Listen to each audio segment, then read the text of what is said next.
তখন আপনারা জানেন কঠোর জুলুম এবং নির্যাতনের শিকার হতে হয়েছিল এদেশের মানুষকে। এদেশের মানুষের ভোটের অধিকার কেড়ে নিয়েছিল সেই ফ্যাসিস্ট সরকার। সেই ফ্যাসিস্ট সরকারকে প্রতিহত করার জন্য এদেশের মানুষের ভোটের অধিকারকে ফিরিয়ে দেওয়ার জন্য ইসলামী আন্দোলন বাংলাদেশ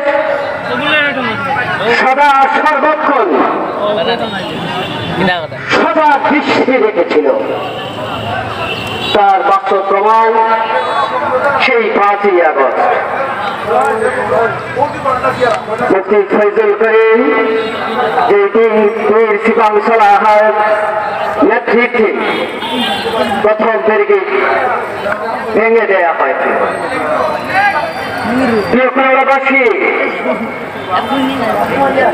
ইসলামী আন্দোলন বাংলাদেশ চায় এদেশের একটি স্বাধীন দেশ হয়। এদেশের মানুষ যেন তার বাক শক্তি ফিরে পায়,